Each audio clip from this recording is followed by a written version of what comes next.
Bismillahirrahmanirrahim. Assalamualaikum warahmatullahi wabarakatuh.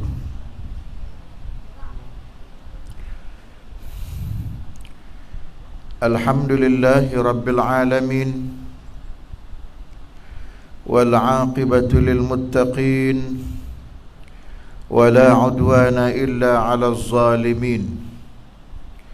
أشهد أن لا إله إلا الله وأشهد أن سيدنا محمدا عبده ورسوله. اللهم صل وسلم وبارك على سيدنا محمد وعلى آله وصحبه أجمعين. أما بعد، رب اشرح لي صدري ويسر لي أمري واحلل عقدة من لساني yafqahu qawli ya arhamar rahimin. Kaum muslimin, muslimat, mukminin, mukminat, tuan-tuan dan puan-puan, mudah-mudahan dirahmati oleh Allah Subhanahu wa taala. Pada malam yang penuh barakah ini, hari yang penuh barakah, hari Jumaat, dalam keadaan kita dilimpahi dengan rahmat Allah, iaitulah turunnya hujan. Hujan ni rahmat Allah. Kita berdoa mudah-mudahan rahmat yang sebenar-benar rahmat itu mengenai kita, dan mudah-mudahan Allah Subhanahu wa taala memelihara kita daripada segala musibah yang sedang melanda di negara kita, di tempat kita dan di seluruh dunia, yang belum lagi menampakkan tanda untuk berkurang dan bersurut. Jadi tuan-tuan sekalian, saya memulakannya ceramah pada malam ini dengan sepotong ayat Al-Quran. Firman Allah Subhanahu wa taala, a'udzu billahi minasyaitonir rajim, wa lanabluwannakum bisyai'in minal khawfi wal ju'i wa naqsim minal amwali wal anfusi was thamarat wa basyiris sabirin. Maksudnya, Allah Subhanahu wa taala berfirman, Allah sebut, kami pasti akan menguji kamu, hai manusia. Walanabluwannakum, dan ujian itu berbentuk bisyai'im minal khawfi, rasa takut kita. Yang kedua, wal ju', lapar. Yang ketiga, wa naqsin, kekurangan. Dan benda yang kurang itu ialah minal amwali, harta dan wang ringgit, wal anfusi, jiwa dengan sebab kematian, was thamarat, kekurangan hasil-hasil tanaman, tumbuhan. Lalu kesimpulan untuk semua ujian dan musibah itu, wa basyirus sabirin, maka berilah khabar gembira untuk orang-orang yang boleh bersabar, kepada orang-orang yang sabar di atas segala musibah dan ujian yang melanda. Tuan-tuan dan puan sekalian, sekarang kita sedang diuji oleh Allah Subhanahu wa taala. Dalam kehidupan yang kita lalui, kita sedang diuji. Banyak bentuk ujian yang Allah berikan. Kehidupan kita itu sendiri pun ialah ujian daripada Allah. Maknanya Allah hidupkan kita atas dunia ni, itulah hakikat ujian yang sebenar. Adapun ujian-ujian yang lain itu sebenarnya sangat ringan. Adapun ujian Allah hidupkan kita, Allah berikan roh, dan Allah cipta kita jadi makhluk manusia hidup atas dunia ni, itulah ujian yang paling besar. Alangkah senangnya tuan-tuan kalau Allah tak hidupkan kita, kita tak pernah hidup atas dunia ni. Kita tak pernah ada jasad, tak pernah wujud, tak pernah dilahirkan. Senang cerita. Tapi bila Allah wujudkan kita, maka kita kena hadapilah semuanya. Baik itu hidup bernyawa ni, itu ujian hakiki, ujian yang sebenarnya. Adapun kuliah ataupun ceramah malam ni, kita ingin membicarakan ujian yang secara khusus yang sedang kita alami sekarang ini. Seperti yang saya sebut di awal tadi, tidak menampakkan tanda-tanda ingin surut, ingin hilang dalam masa yang terdekat.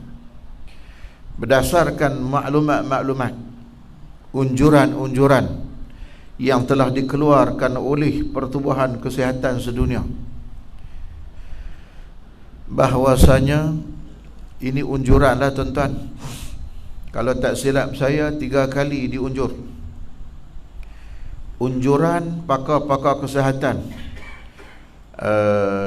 pihak Kementerian Kesihatan, para doktor, bahawasanya apabila berlakunya tuan-tuan, pada tahun 2019 seorang saintis di negara China yang bertemu dengan satu virus kategori corona, lalu dilaporkan kepada Badan Dunia 31 Disember 2019, dilaporkan kepada WHO bahawasanya penemuan satu virus baru yang akhirnya tuan-tuan, pada minggu pertama dan minggu yang kedua negara China telah mengisytiharkan the total lockdown. Total lockdown, the first total lockdown, yang pertama dalam dunia. Itulah titik sejarah yang telah mengubah kehidupan seluruh manusia dalam dunia, termasuk hidup kita. Nak menghadapi satu benda yang baru yang disebut sebagai the new norm ini bukan mudah, benda baru. Macam orang baru menikah, kita orang jantan ni duduk bujang elok, cuba tentang kenang balik lah, menikah 3-4 tahun lah. Kenang balik, saya pun congak pergi congak main menikah 23 tahun dah. Pasal umur anak 23 tahun. Lama, tak suami lebih lama lagi bah. Kalau kenang balik lah, waktu duduk bujang, lepas tu nak ubah alam rumah tangga, susah. Memang seronok syok nak menikah, nak masuk alam tu, berasa lah. Maka begitulah tuan-tuan dan puan sekalian, kehidupan kita yang normal sudah tidak ada lagi. Hakikatnya Allah Ta'ala telah cabut dan ambil daripada kita. Baik itu unjuran kita nak hidup dengan COVID-19 ni. Talin saya ceramah ayuh dah COVID-19 ni. Tang ni ya, ada ingat aku tak ceramah dah COVID-19. Rupanya tang ni tak mai lagi. Jadi tajuk pula tentang hikmah di sebalik musibah. Jadi nak cakap tentang ni lah tuan-tuan malam ni. Dan tak menampakkan tanda nak tamat lagi. Kita dah masuk, dah dekat-dekat setahun dah. Bukan lagi sekerat tahun, daripada bulan 3. Sekarang dah nak masuk, dah hujung tahun 2020. Baitu unjuran awal tuan-tuan pakar kesihatan, bahwasanya kita kena hidup dalam keadaan the new norm ini. Unjuran awal, tapi berubah lepas tu 2 tahun. Jadi nak new norm ni lagu ni lah kan. Terutamanya kita yang main masjid surau ni, ataupun kita hidup di luar, kena pakai pelitup separuh muka, mask. Tak terbayang langsung. Dulu duduk pergi hospital, duduk tengok doktor dengan misi ya, duduk pakai. Baru tahu bila kita pakai tuan-tuan, sesak nafas, nyawa tak boleh. Tu tak pakai hak PPE lagi tu, hak baju plastik tu. Lepas tu hak tutup muka, apa nama tu. Saya ada anak menakan saya doktor. Doktor Sungai Petani tu, hospital lama. Dia tunjuklah gambar dia pakai, Dr. Zahida nama. Bila pakai ni dia abang, dia kata waktu tengah hari ni, waktu pukul 2, pukul 3 beralih petang ni, tak tahu nak abang lah tuan-tuan, hangat sungguh. Kalau panas cuaca kemarau lah, kalau tak hujan lagu ni, peluh tu boleh perah hiang secawan. Ini frontliner lah. Teruk. Bukan pasal-pasal pun, tiba-tiba benda tak nampak pun, macam berhantu. Unjuran awal 2 tahun, sembahyang apa jarang-jarang, keluar kena tutup muka, lepas tu salam tak boleh. Ni jaga tuan-tuan ni. Tadi saya menghadiri majlis kematian, orang tutup kat salam dah. Kita nak tekan sangat pun, saya kira orang kata ambil takut apa sampai tu. Yang syoknya kita ni banyak tempat juga sembahyang jemaah jarang elok dah. Saat kita tu ada mayat 2-3 tempat ada, tapi tak mayat tak payah belong. Saya nak tegur, bukan masjid saya, dia rapat elok. Sebab benda ni susah nak bercakap. 2 tahun lepas tu unjuran WHO sebut pula kita akan hidup dengan COVID ni berabad. Berabad ni maknanya puluhan tahun. Panjang ni. Sebab itu kalau ikut unjuran sekadar apa yang dilihat oleh mata dan diberikan fakta oleh data, begitulah keadaannya. Tetapi tuan-tuan, kalaulah wabak ini, virus COVID-19 ni seperti mana Allah Ta'ala beri mai itu segera, begitulah kalau Allah Ta'ala nak angkat, nak cabut sekejap sekelip mata, esok boleh hilang. Tapi Allah Ta'ala nak lagi angkat. Tuhan Allah Subhanahu Wa Ta'ala nak biar, nak tengok manusia ni, nak tengok kelaku kita. Baik tu mula-mula berabad tu puluhan tahun, paling kurang makna kalau satu abad 10 tahun lah, silap-silap 20 tahun, 30 tahun.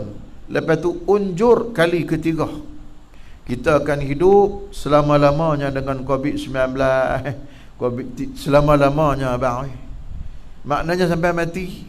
Itu unjuran manusia.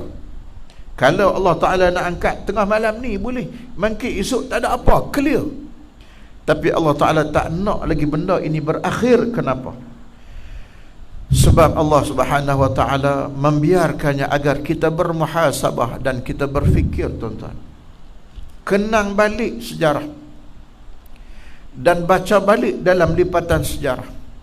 Renung balik apa hikmah dan apa isyarat yang Allah Ta'ala nak bagi, signal tentang apa Tuhan nak tunjuk ni. Malam ni kita pakai fikir, sekadar yang termampu kita kongsi.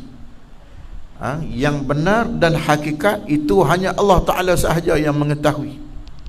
Maka tuan-tuan, celik pejam ni kita berapa dekat setahun dah. Dekat setahun dah ni, tak tahu tahun depan lagu mana. Anak-anak tak pergi sekolah pun lama dah.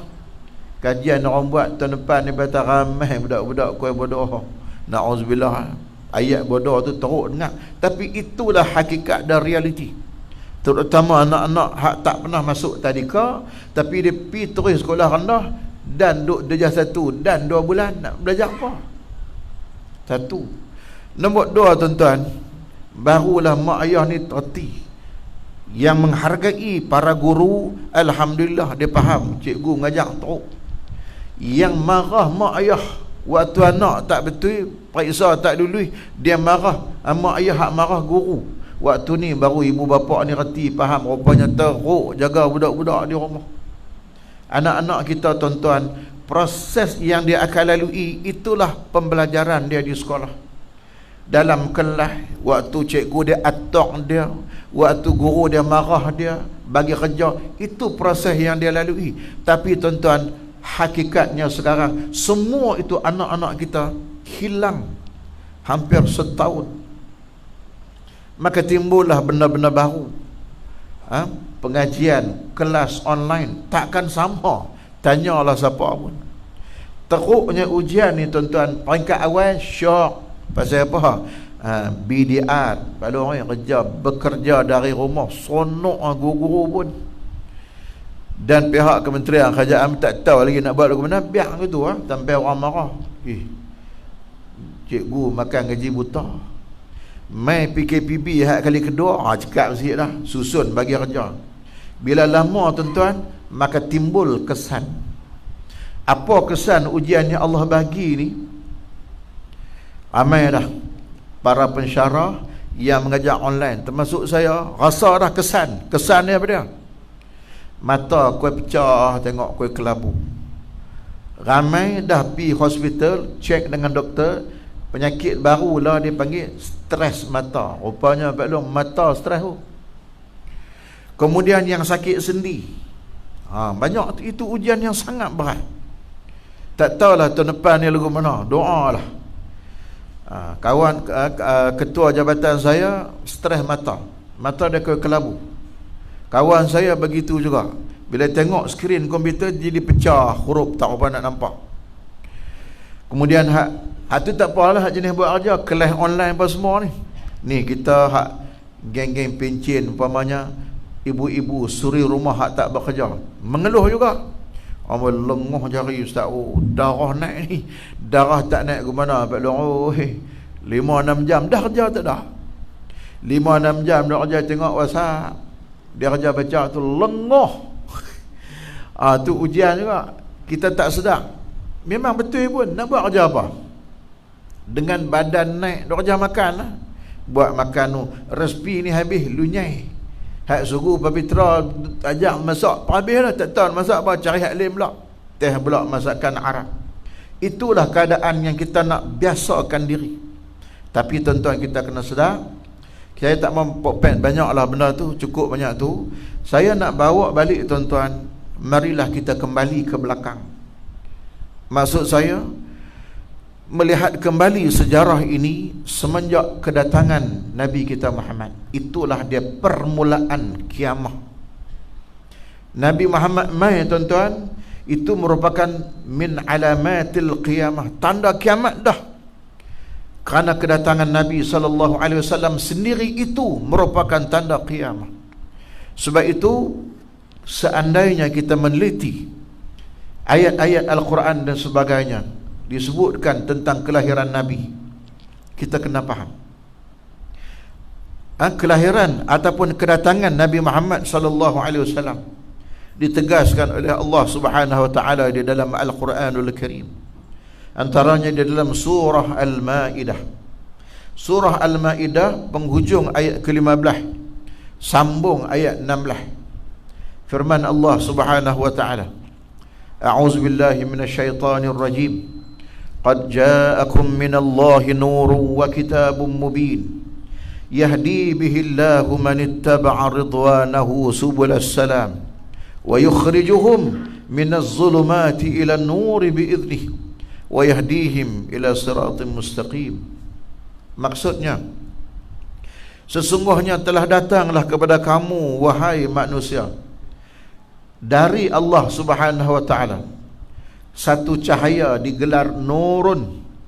Dengan cahaya itu ada kitabun mubin, kitab yang jelas, clear, terang, yang memberi hidayah, petunjuk kepada manusia dengannya oleh Allah akan mereka itu, untuk sesiapa yang nak mengikut redanya reda Allah, subulas salam, jalan kesejahteraan, dan menghidayahkan manusia, wa yukhrijuhum, dan mengeluarkan dan menghidayah, wa yahdihim wa yukhrijuhum minaz zulumati ila an-nuri bi'idhnihi, dan mengeluarkan mereka daripada kegelapan kesesatan, minaz zulumati ila an-nuri bi'idhnihi, ila an-nuri bi'idhnihi wa yahdihim ila siratin mustaqim, dan menghidayahkan mereka ke jalan yang lurus. Ini Allah sebut dalam ayat ni. Kedatangan Nabi Muhammad ni tuan-tuan, begitu keadaannya. Saya ulang balik ayat ni, ada yang tak betul tadi. Qad ja'akum minallahi nurun wa kitabun mubin yahdi bihillahu man ittaba'a ridwanahu subulas salam wa yukhrijuhum minaz zulumati ila an-nuri bi'idhnihi wa yahdihim ila siratin mustaqim. Nampak? Baik. Jadi tuan-tuan dan puan sekalian, kalau kita lihat kedatangan Nabi Muhammad, saya nak ambil poin dia. Waktu Nabi Muhammad beranak tuan-tuan, ada dah signal isyarat hak nak berlaku lala ni. Signal dan isyarat. Apa yang disignalkan oleh Allah Subhanahu wa taala, itulah yang dinamakan oleh ulama al-mu'jizah an-nabawiyah, mu'jizah kenabian. Apa dia? Maka dicatatkan dalam sejarah, waktu Nabi nak beranak keluar mai ke dunia, ada 5 benda yang berlaku menggemparkan alam ketika itu. Pertama, lahirnya Nabi Muhammad. Waktu dilahirkan ialah waktu sebelum lagi muncul qabla isyraqi najmatis sabah. Langit di Mekah duk kelam. Waktu Nabi beranak keluar mai, tak ada cahaya bintang, cahaya bulan, apatah lagi cahaya matahari. Tiba-tiba langit Mekah, tuan-tuan, terang benderang. Tanda lahir Nabi akhir zaman. Maka nur cahaya itu, itulah yang Allah sebut dalam ayat yang kita bacakan tadi. Qad ja'akum minallahi nurun. Maka nur juga ijma' para alim ulamaul muslimin, nur itu ialah kedatangan Muhammad sebagai seorang rasul utusan Allah, dan nur itu juga, tuan-tuan, mengiringi kedatangan kelahiran Muhammad yang bayi bila mana langit di Mekah jadi terang. Nombor 2, kita sebut ringkas-ringkas. Belum pernah berlaku tsunami waktu bayi Muhammad sedang dilahirkan, mak ada tengah-tengah keluar ni. Berlaku tsunami, air laut melimpah naik ke daratan. Dahsyat sungguh Muhammad nak lahir ni. Yang ketiga, ketika bayi Muhammad ini lahir, tuan-tuan mesti maklum yang menjadi kuasa besar dunia yang memerintah ketika itu ialah kerajaan Rom yang menganut agama Kristian, yang dikurniakan oleh Allah harta kekayaan melimpah ruah, yang membina bangunan istana yang gagah dan hebat. Ketika itu istana Kaisar, maharaja dia digelar Kaisar Kisra Anushirwan. 14 tiang dia terbalik, tumbang. Istana Rom, Kaisar ni nama maharaja dia. 14 tiang istana Kaisar Rom waktu bayi Muhammad tengah nak keluar ni, tuan-tuan, tumbang terbalik. Ini petanda apa? Gegaran yang berlaku betapa Rom yang Kristian ini sebelum akhir zaman akan tumbang. Dan itu isyarat awal penghapusan agama Kristian yang sedang berlaku prosesnya sekarang ni, tuan-tuan. Lah ni mai Covid lagi clear isyarat tu. Ni kita duk menuju akhir zaman dah ni. Sebab itu ulama menyebut, kalau di dalam hadis Nabi sebut tanda-tanda kiamat, alamatul qiyamah al-kubra, yang ada 10 tu, sekarang ni, tuan-tuan, anytime akan berlaku. Sebab itu dia mai benda-benda pelik COVID-19 ni. Baik, tu hak ketiga. Kemudian saya sebut tu semua ada 5. Kemudian yang keempat, tuan-tuan, kalau tiang Kaisar, istana Kaisar Anushirwan, Raja Rom itu tumbang, bagi saya melambangkan akan berlakunya penghapusan agama Kristian yang bermula dengan kelahiran Nabi Muhammad tu. Maka tanda yang keempat, mukjizah yang keempat, belum pernah berlaku, iaitu api yang dinyalakan di biara Majusi. 1000 tahun punya menyala, belum pernah terpadam. Tapi waktu bayi Muhammad tengah keluar ni, Muhammad nak lahir ni, api di biara Majusi lup terpadam. Majusi satu agama yang menyembah api, menjadikan api yang disembah sebagai Tuhan. Walaupun hari ini, tuan-tuan, secara kita kata apa, satu agama komplit lengkap sembah api itu sudah pun tak apa nak menjadi agama yang menyeluruh dalam dunia sekarang. Tapi kalau tuan-tuan lihat mana-mana agama dalam dunia, api, kalau kita letaklah Islam ni di sebelah, selain daripada Islam di sebelah yang lain, maka tuan-tuan, elemen agama Majusi wujud dalam setiap agama, termasuk agama Kristian itu sendiri.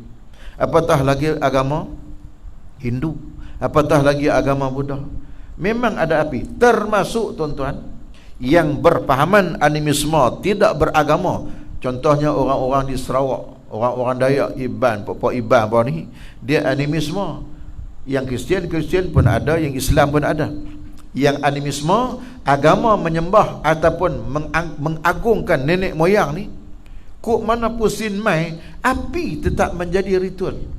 Maka oleh kerana itu, tanda kelahiran Nabi, tuan-tuan, sudah pun ada betapa agama akhir zaman, al-Islamu ya'lu wa la yu'la alaih. Islam itu tinggi, Mana-mana agama yang berunsurkan, yang berelemenkan api, pasti akan terhapus sebelum dunia ni kiamat. Jadi Allah tengah berlaku. Itu tanda yang keempat. Dan yang kelima, dalam catatan Syekh Abdul Halim Mahmud, saya ambil ni dalam catatan Syekhul Azhar dalam kitab dia Muhammadun Rasulullah. Tanda kelima, tuan-tuan, ketika itu di Mekah, Kaabah yang dikelilingi oleh 360 berhala, punya teruk orang Arab jahiliah ni. Benar keliling Kaabah tu berhala. Tawaf juga. Tapi sembah berhala sembah. Yang ini pelik Arab jahiliah. 360 berhala. Mekah ketika itu waktu lahir bayi Muhammad. Semua al-asnam munakkasatur ru'us, berhala kepala dia serebeh pecah relai, menandakan agama yang jenis sembah berhala ni pun akan terhapus suatu hari. Maka prosesnya, tuan-tuan, panjang perjalanannya, bermula sejak kelahiran Nabi kita Muhammad sallallahu alaihi wasallam. Sebab itu dalam Al-Quran, tuan-tuan, ada satu surah, ada makna dan maksud yang tersirat. Apa dia? Surah Al-Fil. Surah Al-Fil duduk di surah yang terakhir daripada Al-Quran, lepas daripada surah Al-Humazah apa semua ni. Kemudian cerita tentang sejarah Abraha serang Kaabah. Itu makna yang tersurat. Tetapi, tuan-tuan, kenapa surah Al-Fil ni sekadar menceritakan kisah itu? Tuhan kata, hampa tak tengok ke alam tara kaifa fa'ala rabbuka bi ashabil fil? Kalau dari sudut zahir yang tercatat, kita merasakan itu sekadar sejarah. Sedangkan wujudnya satu surah namanya surah gajah. Kenapa? Karena kata Imam Al-Qurtubi rahimahullah, kelahiran Nabi Muhammad, Nabi kita lah, dengan sejarah Abraha yang menyerang Kaabah. Abraha ni mai daripada Yaman. Dia cemburu tengok orang ramai pergi ke Kaabah di Mekah tu. Dia kalau boleh, dia nak pun orang mai tempat dia juga. Maka Imam Al-Qurtubi mengatakan dia membina bangunan ala Kaabah. Dia letak nama Al-Qulayyas. Dia bina dan dia nak hapuskan Kaabah, rumah Allah. Bawa tentera bergajah pergi serang. Itu sejarah. Nabi Muhammad belum lahir. Jaraknya berapa? 50 hari, kata Imam Al-Qurtubi rahimahullah, serangan Kaabah dengan kelahiran Nabi. Maknanya surah Al-Fil ini, tuan-tuan, makna yang tersirat, terselindung di sebalik, mengingatkan kita tentang kelahiran junjungan besar Nabi Muhammad. Sebab itu sejarah sebut bila Nabi Muhammad dilahirkan tahun gajah. Nampak? Ini surah ni, itu makna yang tersirat. Itu benda yang besar. Benda yang besar. Maka lahirnya Nabi Muhammad sallallahu alaihi wasallam itu sejarah dia. Kita sambut Maulid baru ni lagu tu. Jadi, tuan-tuan sekalian, sedikit perbezaan. Apa beza Nabi Muhammad sebagai Rasul Allah, yang mana Rasulullah ni di belakang antara dua belikat dia ada darah, ada daging timbul sikit macam besar duit 5 kupang tu, ada bulu sikit tu, ada cop kenabian, ditulis Khatamun Nabiyyin, cop mohon daripada Allah Ta'ala. Nak habaq kata ni Nabi akhir zaman. Apa beza Nabi Muhammad dan Nabi dan Rasul sebelum Nabi Muhammad? Yang tu kita kena faham konsep dia, tuan-tuan. Faham konsepnya mudah. Mana-mana Nabi dan Rasul sebelum Nabi Muhammad diutuskan untuk kaum puak dia. Ada yang diutuskan kepada keluarga masing-masing, dan diutuskan membawa syariat yang ada sedikit perbezaan antara seorang Nabi dan Rasul dengan seorang Nabi dan Rasul yang lain. Dan syariat itu hanya sekadar ketika mana dia masih hidup. Bila dia wafat, meninggal dunia, timbullah seorang Nabi dan Rasul yang baru, maka syariatnya terbatal pakai hak setelah. Adapun Rasulullah Nabi Muhammad itu beza dia. Sebagai Nabi Rasul akhir zaman, Nabi diutuskan kepada seluruh alam. Wa ma arsalnaka illa rahmatan lil alamin. tidak kami utuskan kamu hai Muhammad kecuali bawa rahmat sekalian alam. Dalam surah Al-Anbiya ayat 107 kalau tak silap saya. Dan Nabi Muhammad tuan-tuan diutuskan kepada seluruh bangsa, seluruh kaum, seluruh puak, dan tidak terputus syariat sampai hari kiamat. Dan Nabi Muhammad tidak ada rasul dan nabi pengganti, memadai seorang dia saja tuan-tuan, tak perlu ada dah. Bahkan nabi dan rasul sebelum Nabi Muhammad, Nabi Isa, jarak Nabi Isa dengan Nabi Muhammad lebih kurang 600 tahun lebih, 620 ke 630 tahun begitu. Bayangkan jarak dia panjang. Apabila Nabi Isa alaihi salam yang diangkat oleh Allah Ta'ala naik ke langit, kerana ada sebahagian kaum dia ingkar, tangkap nak bunuh, Allah Ta'ala nafikan dalam Al-Quran perbuatan mereka. وَمَا قَتَلُوهُ وَمَا صَلَبُوهُ وَلَكِنْ شُبِّهَ لَهُمْ. Mereka tidak pernah membunuh Nabi Isa, dan mereka tidak pernah menyalib pun Nabi Isa yang difahamkan orang Kristian dia buat salib tu. Mereka tak pernah pun menyalib. وَمَا قَتَلُوهُ وَمَا صَلَبُوهُ. Tapi yang berlaku kata Allah, وَلَكِنْ شُبِّهَ لَهُمْ. Isa itu dikonfuskan, Allah ganti orang lain. Mana perginya Isa? Allah Ta'ala angkat Nabi Isa naik ke langit. Itu signifikannya. Kenapa? Sebab itu kenapa Nabi Isa ni diangkat naik ke langit sebelum kelahiran Nabi Muhammad. Diangkat naik kerana Allah Ta'ala simpan Nabi Allah Isa ni berperanan turun di akhir zaman tuan-tuan. Ini cerita Nabi nuzul Isa ni termasuk dalam bab akidah. Hadis yang sahih yang menceritakan akan turun. Sebab apa? Logik tuan-tuan. Sebab Nabi Allah Isa itu diangkat naik ke langit, artinya dia belum pernah mati pun. Nabi Isa mana pernah mati, tak pernah meninggal dunia. Bahkan Nabi Isa tak pernah menikah pun, tak pernah ada anak.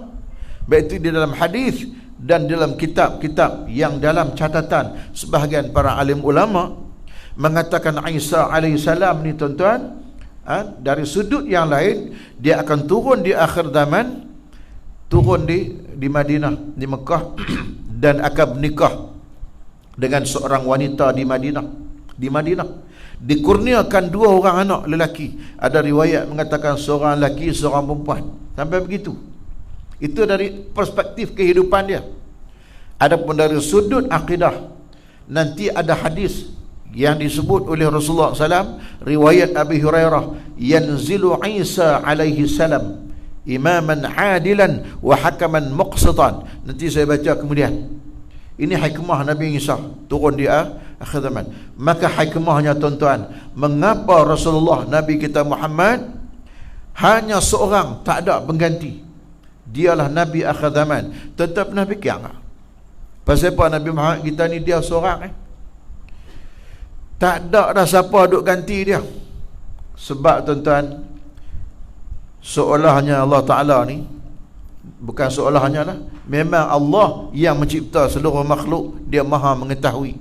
Baik itu Nabi ialah khatamun nabiyyin, kerana Nabi ni Nabi akhir zaman. Sebab di akhir zaman ni memadalah kamu seorang saja ya Muhammad, seorang Nabi dan Rasul. Kerana akhir zaman akan meledaknya teknologi maklumat.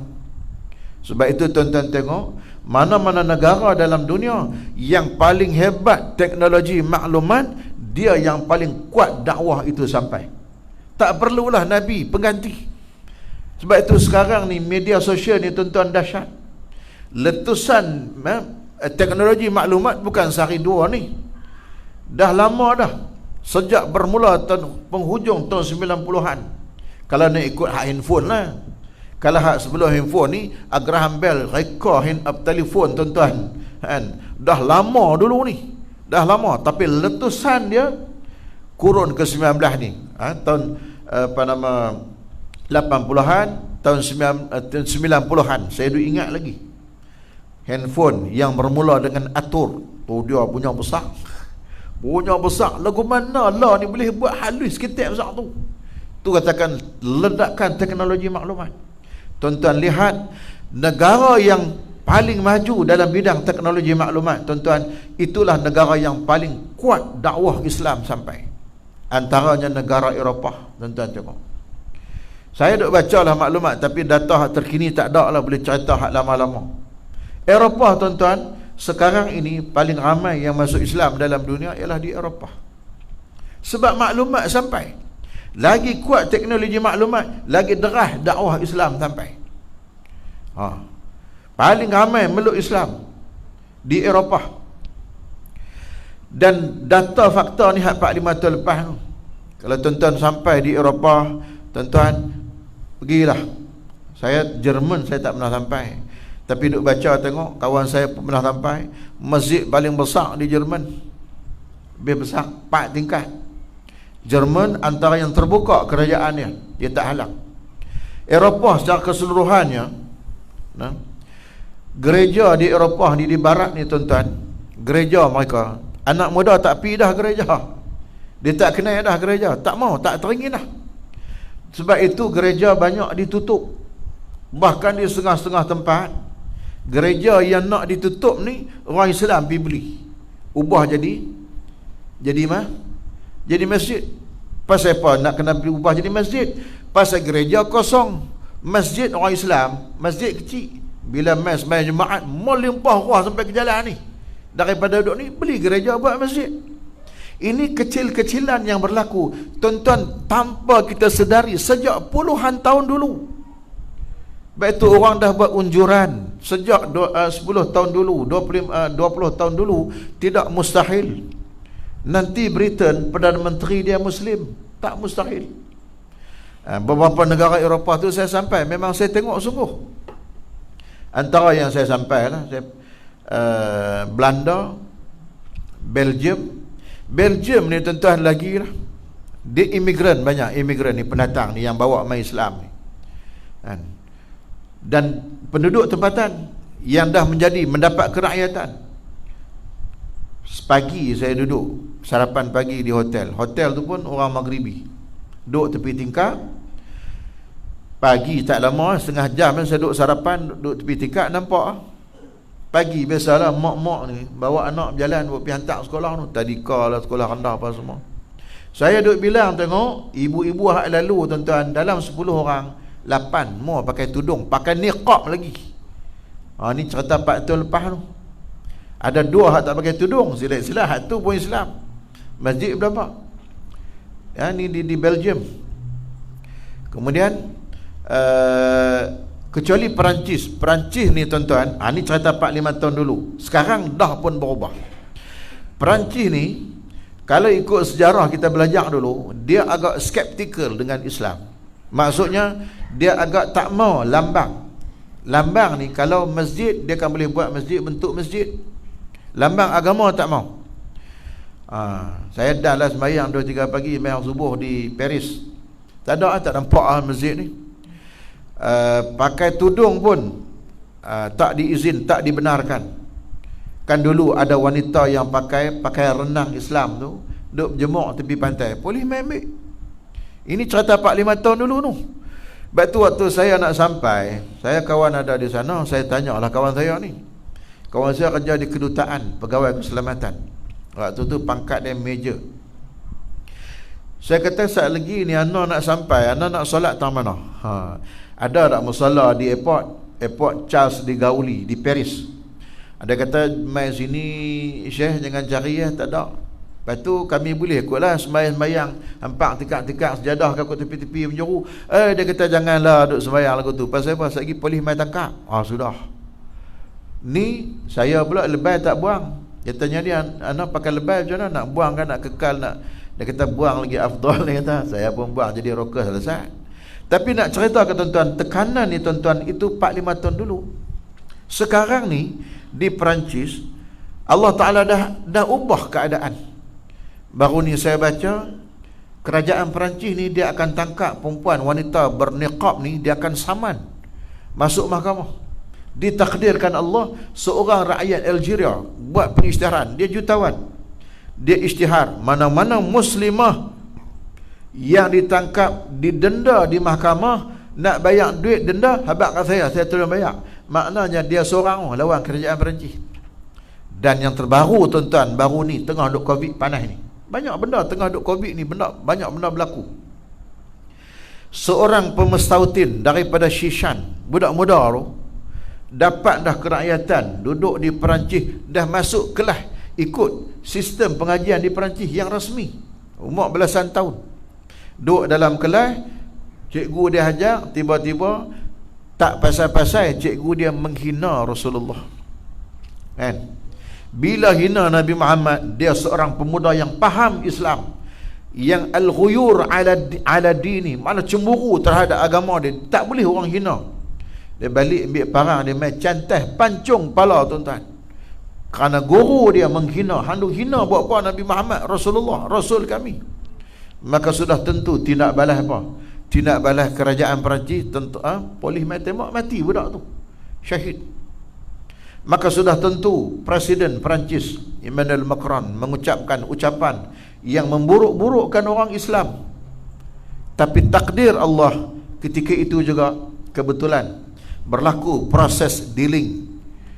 Dia bayar 10 juta euro, lebih kurang 55 juta ringgit, hanya sekadar nak melepaskan seorang tawanan rakyat Perancis.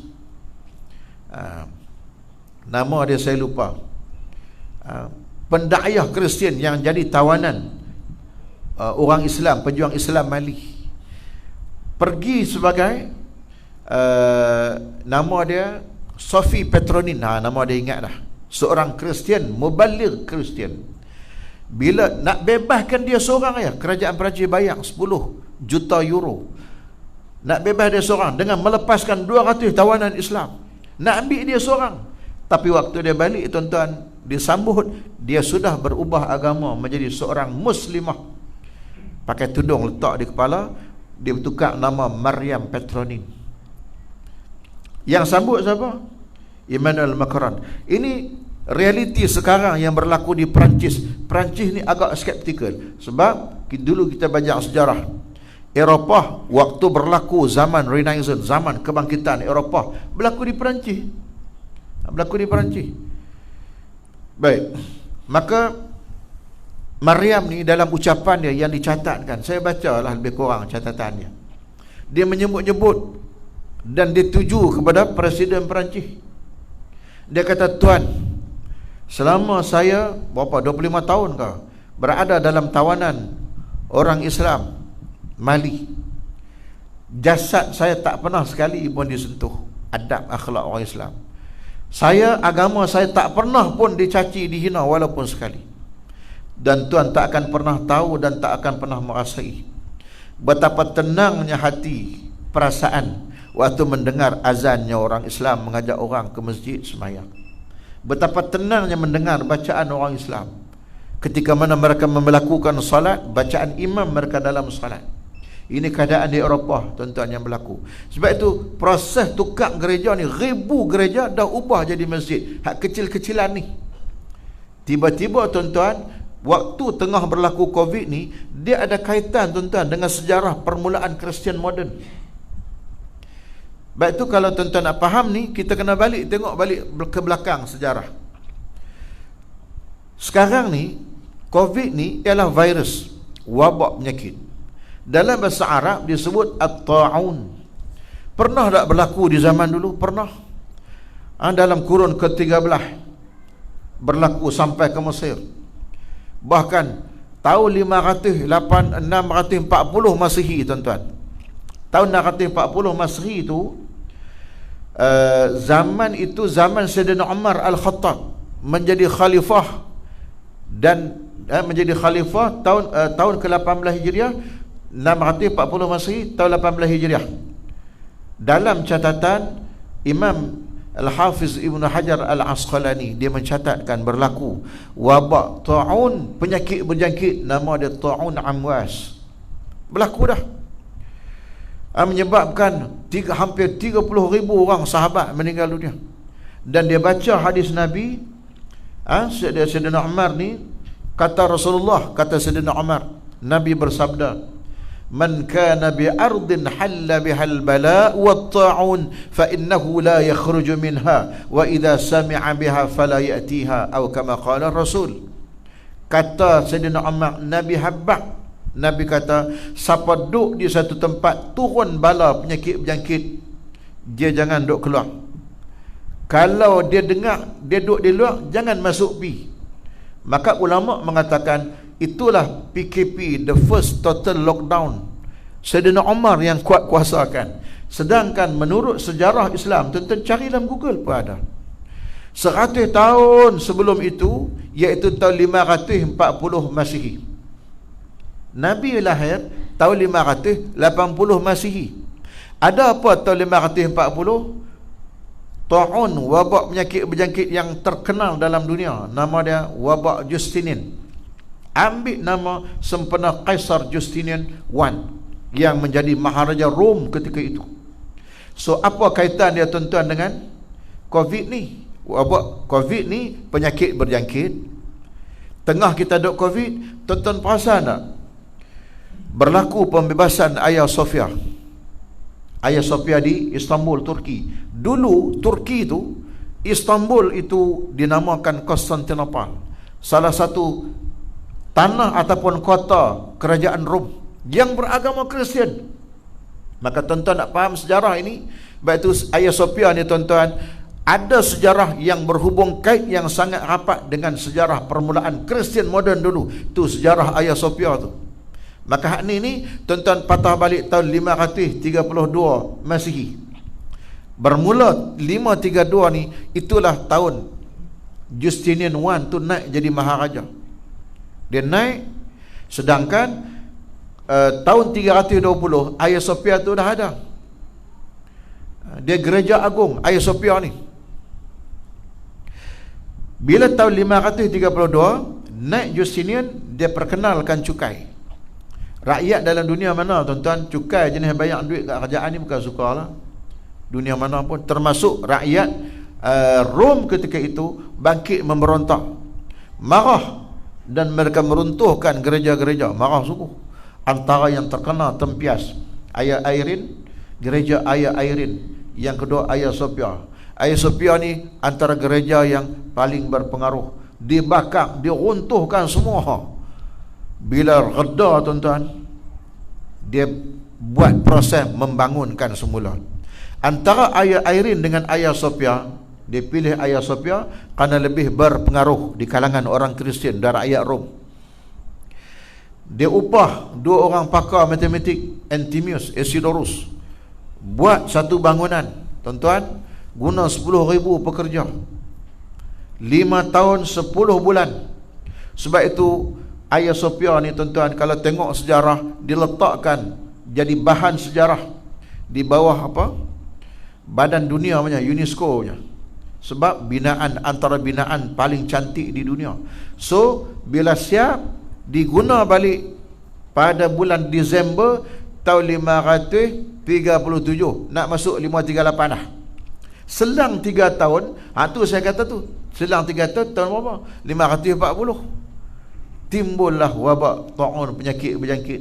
Dia makan habis tangan ni jadi gangren hitam.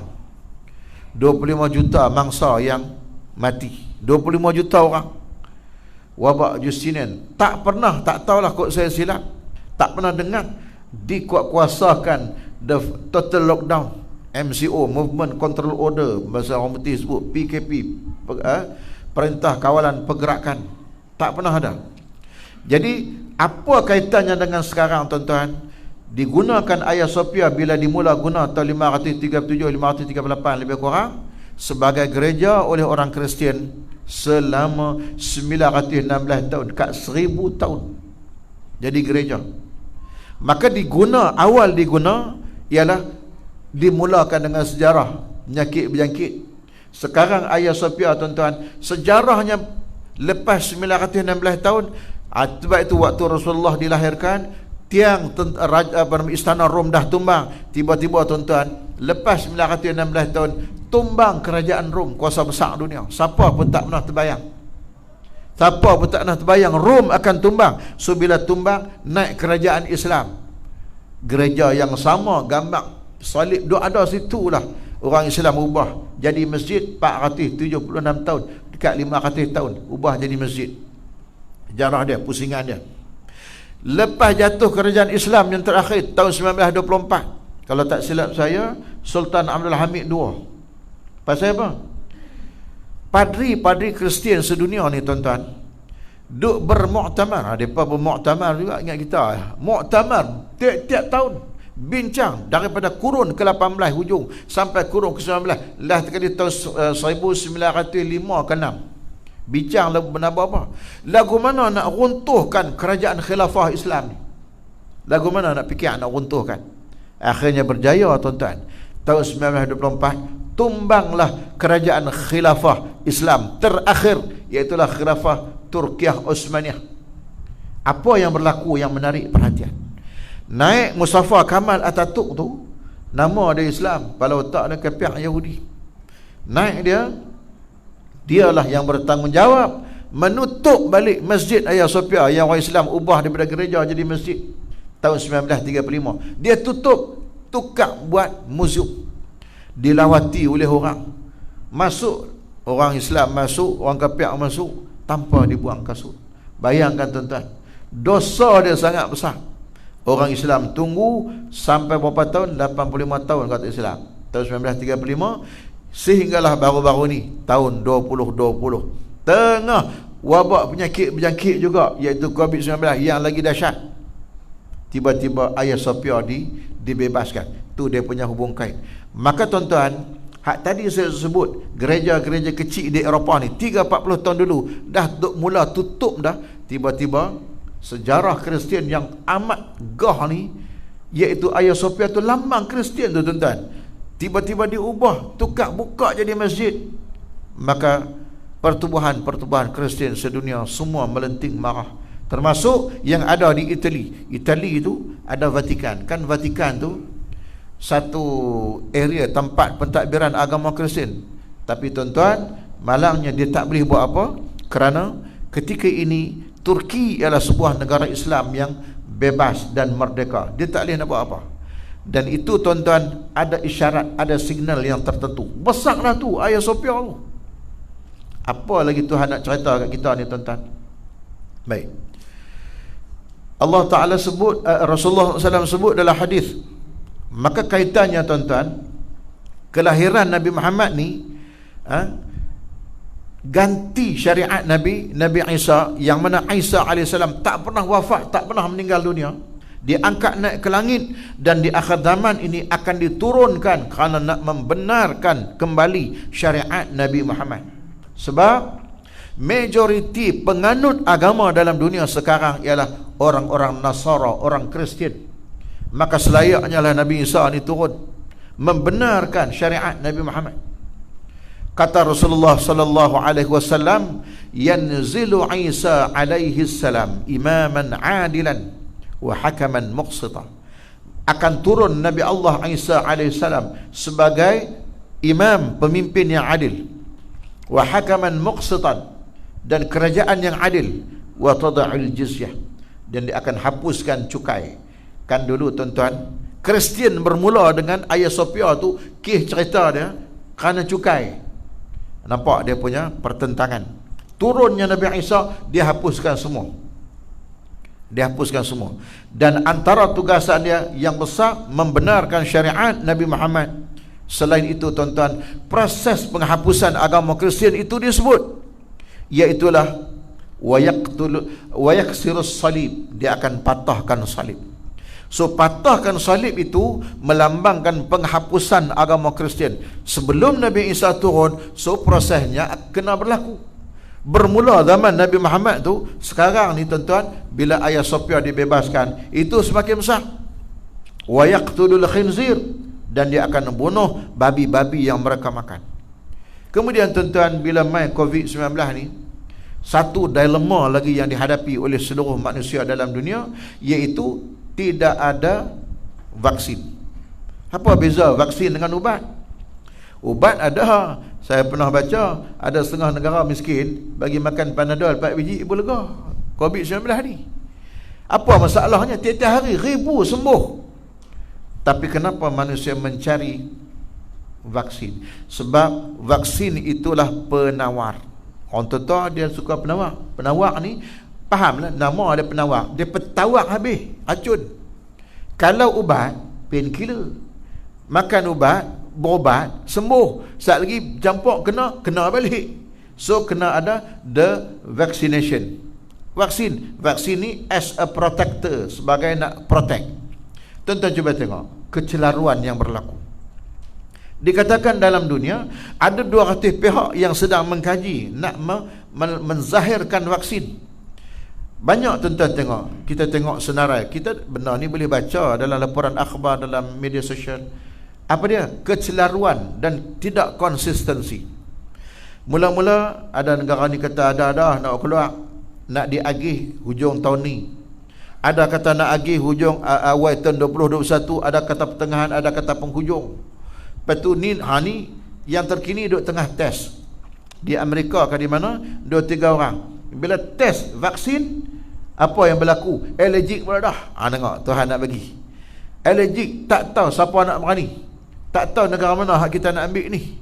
Jadi 200 pihak. Tapi ada seorang pakar di barat mengatakan sebenarnya kita sangat sukar nak menemui the real vaccination. Wallahu alam, kita doalah ke Allah Taala, mudah-mudahan ada vaksin. Tak ada vaksin ni susah tuan-tuan. Vaksin ni macam kita dah ambil zaman budak-budak dululah, duk cucuk BCG apa tu. Nak halang penyakit. Saya pun pernah lah ceramah memberi penjelasan kepada vaksin ni, keperluan mengambil vaksin sebab ada masyarakat tak ambil.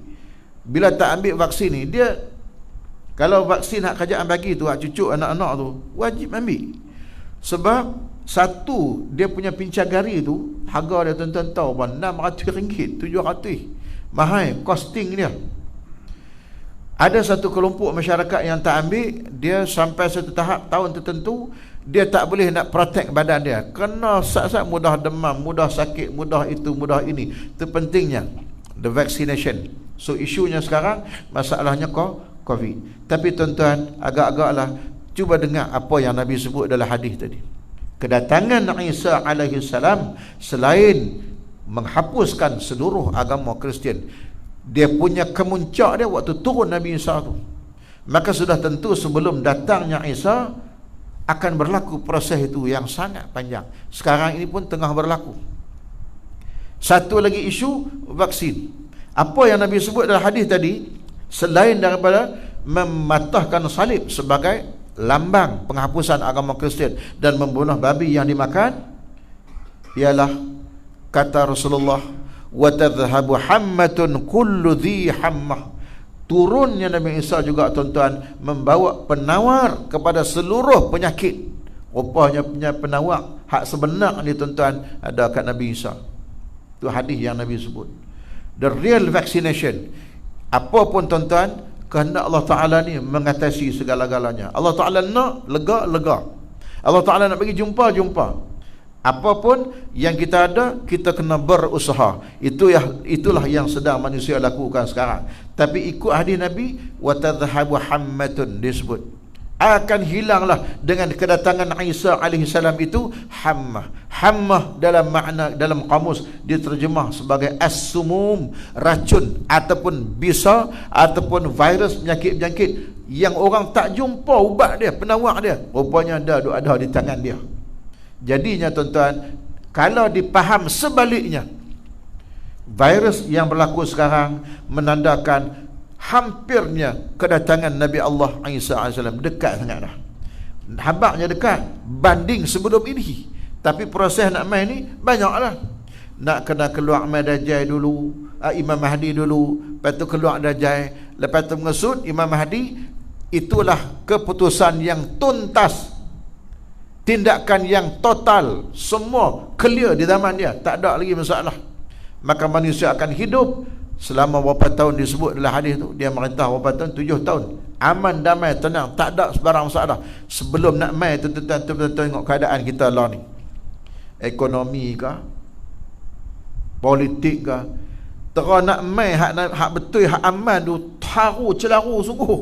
Kadang-kadang saya kena Tak tahulah tuan-tuan, duk baca, duk rajin juga ikuti, duk follow lah blog-blog politik ni dalam negara, luar negara. Dalam negara kita lah, kadang-kadang rasa meluat penin dengan ahli politik yang bukan ahli politik Islam lah. Kalau ahli politik Islam kita faham, senang. Ini yang ada kepentingan peribadi, kepentingan keuangan. Sekejap itu, sekejap ini, sekejap Allah tak tahu nak habaq. Kadang-kadang tak tahu apa yang orang kita ni nak. Sedangkan Allah memerintahkan wa'tasimu bihablillah, peganglah dengan tali Allah. Jami'an wa la tafarraqu. Jangan berpecah belah. Duk dalam agama Islam ni, pegang agama ni tuan-tuan. Jangan duk berkelahi pecah belah. Tapi itulah yang berlaku. Allah Taala uji kita. Minal khawfi wal ju' wa naqsim minal amwal. Kekurangan harta benda dijangkakan tuan-tuan.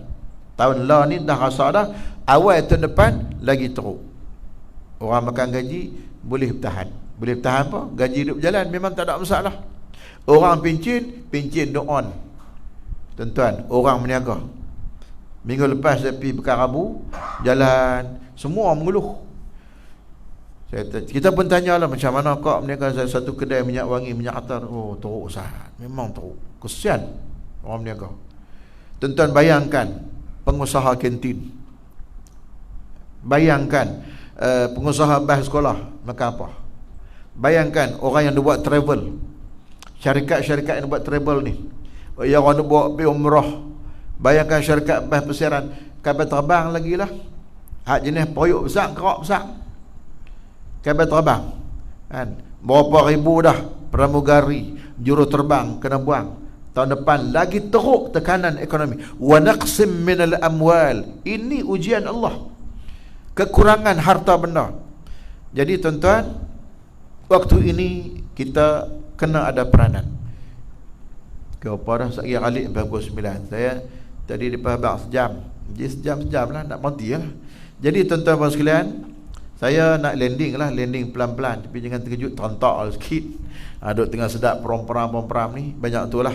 Apa yang kita nak kongsi malam ni tuan-tuan, mailah kita muhasabah. Allah Ta'ala buat ni, kita kena muhasabah, kita kena hidup the new norm. Lah ni, norma baru hak tuan-tuan nak buat tu jadi lama dah kan. Duk pakai mask tu kira lama dah. Pasal apa? Dekat setahun dah. Apa dia? Ada lagi the new norm. Apa dia?